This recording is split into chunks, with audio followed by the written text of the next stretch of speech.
Hello students, this video is about how the measurement of length can be done. For this, we know that length may be defined as the distance of separation between 2 points in space. What is the length? Length may be defined as the distance between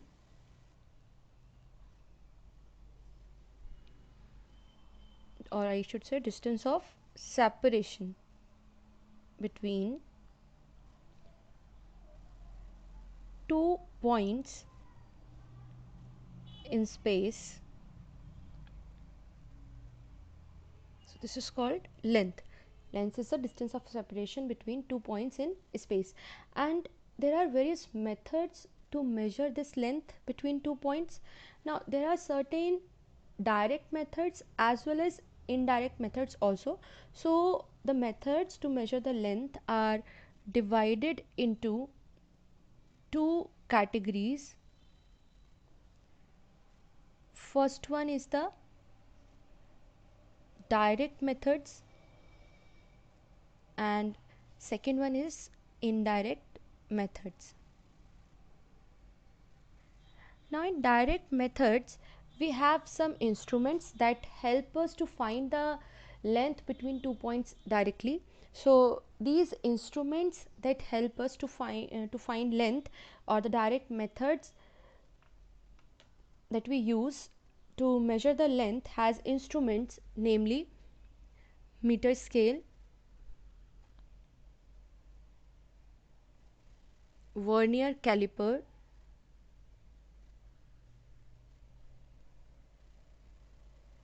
and screw gauge. Okay, so these are the instruments that are used directly to measure the length between 2 points in space.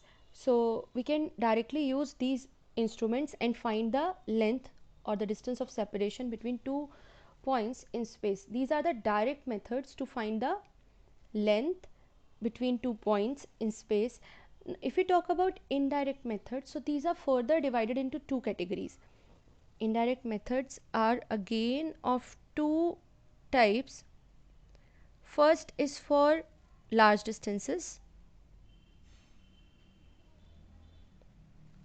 and second is for small distances.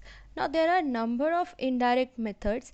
The methods which we are going to study here in this chapter are: for large distances we will study triangular method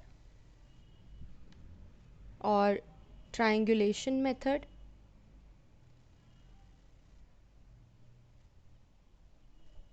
Second, we will study parallax method.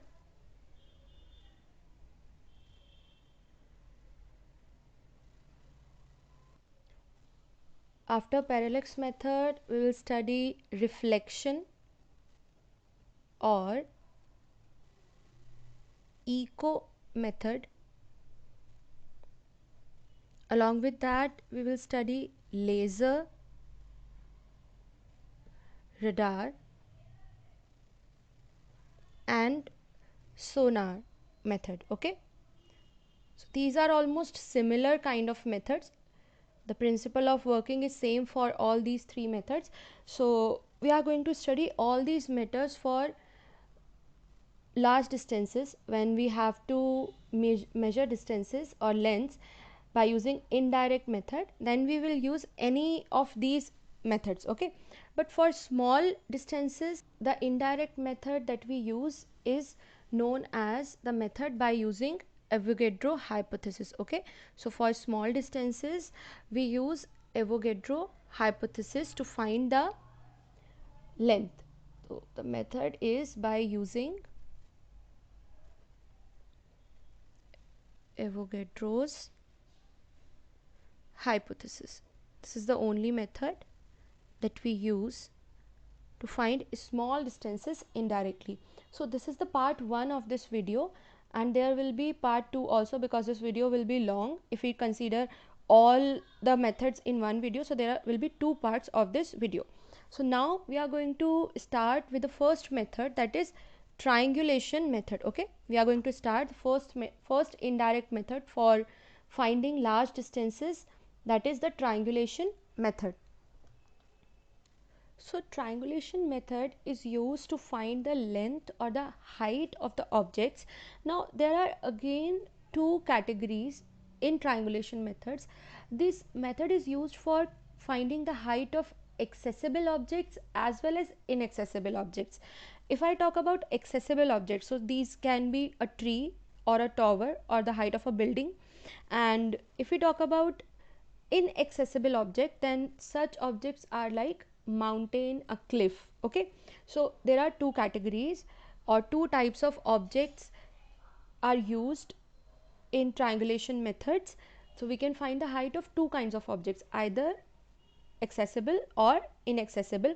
First I am talking about the height of accessible objects. Okay, I am going to find height of a accessible object,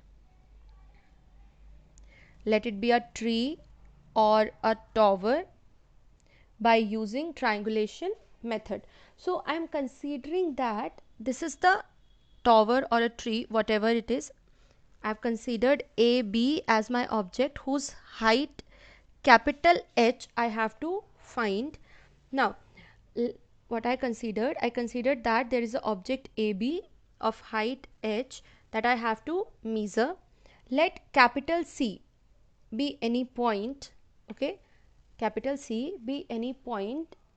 Consider that point as the observation point.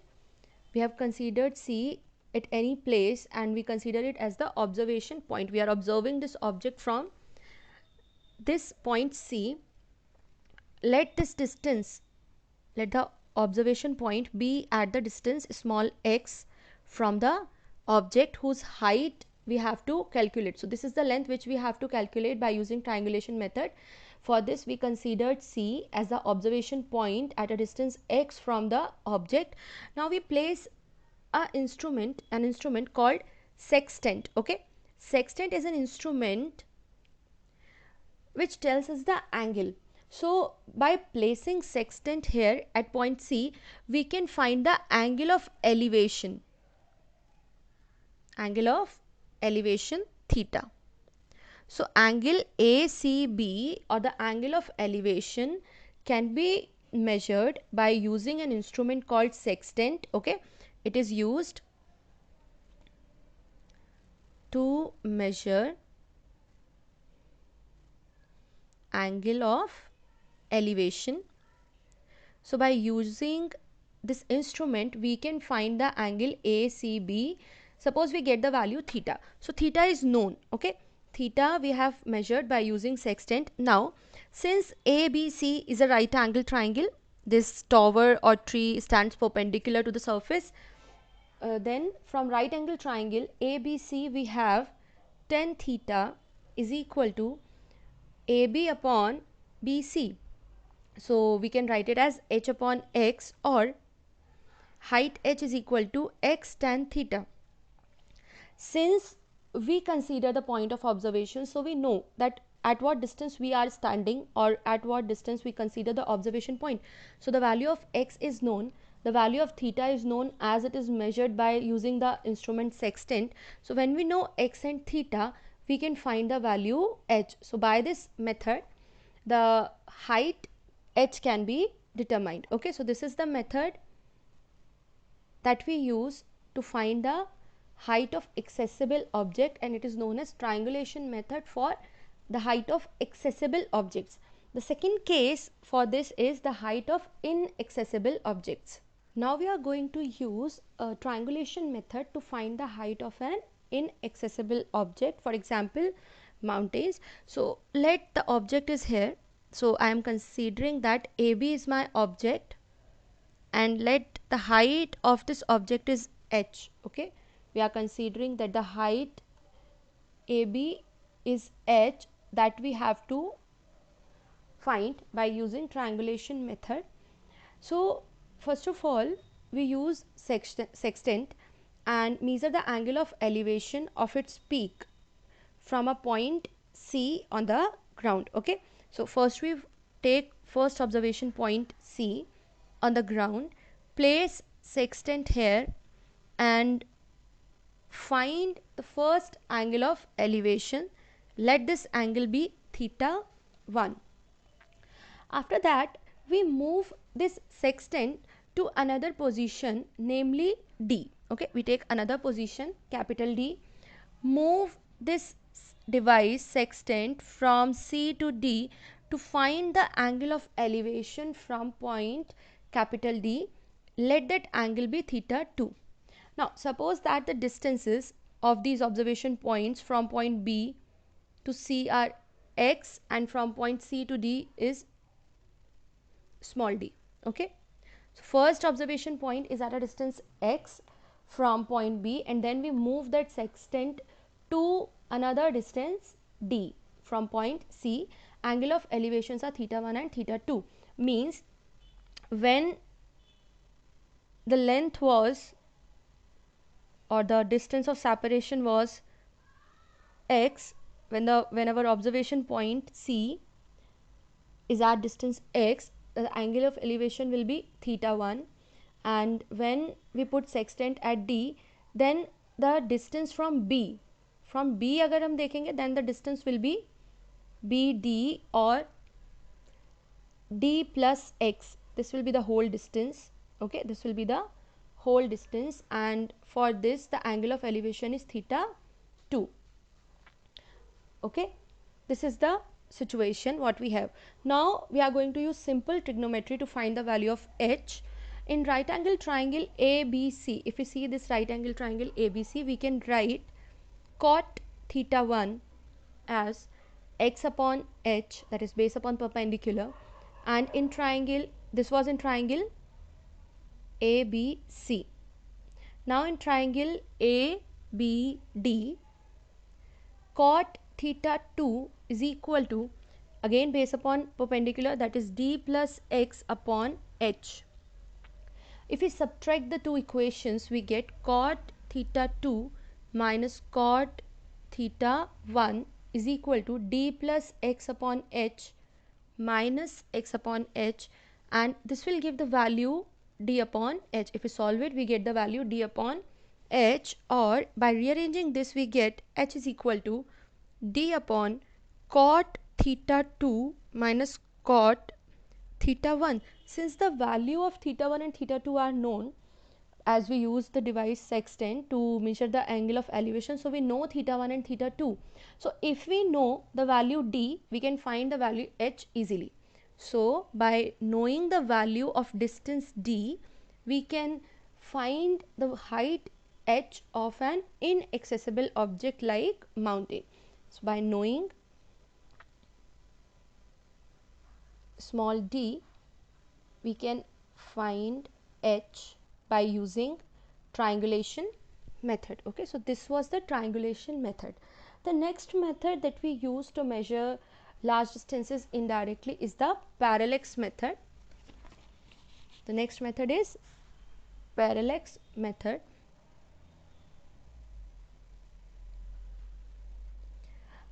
To understand parallax method, we first have to understand what is parallax.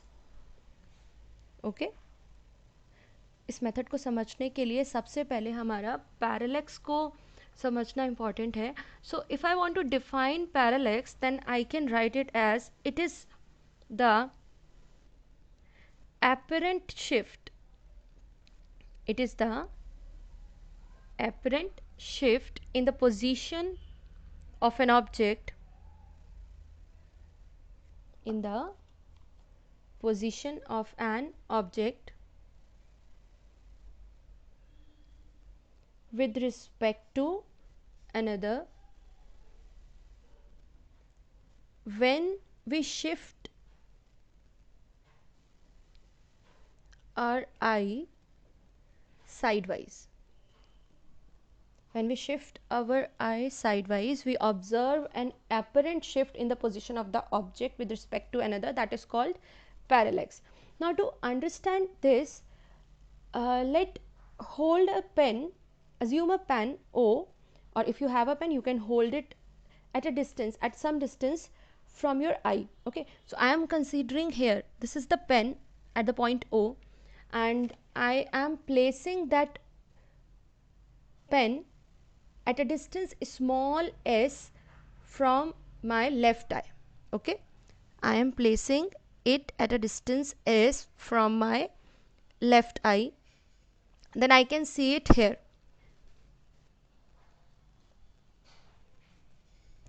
Now if I look the pen first by the left eye closing the right eye, and then by the right eye closing the left eye, means I am going to observe this pen one by one, once from my left eye and once from my right eye. You can also do similarly. Then you find that the position of the pen appears to change with respect to the background.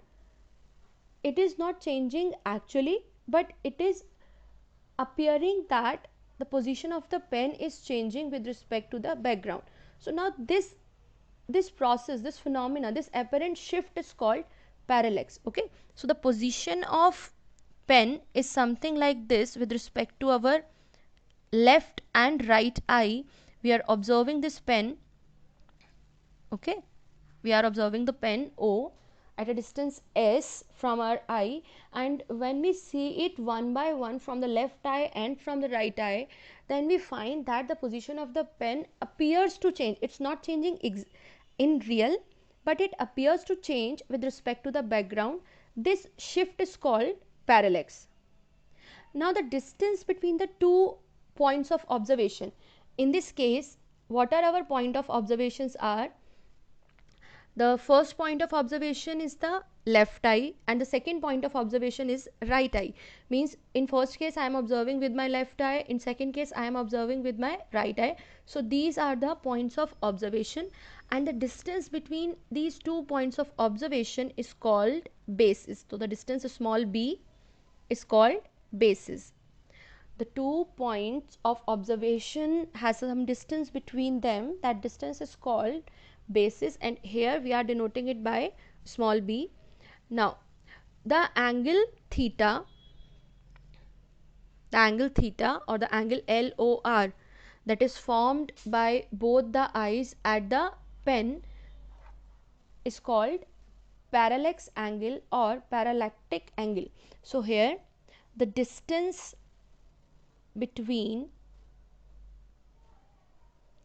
two observation points, now here two observation points are L and R, is called basis. Angle LOR is denoted by theta and is called parallax angle or parallactic angle. Alright, now we can apply this method to find the length of the distances or to find the length of large distances, for example the distance of moon or any other planet. Okay, so we are going to study how we can use this method to find the distance of the moon or any planet from Earth.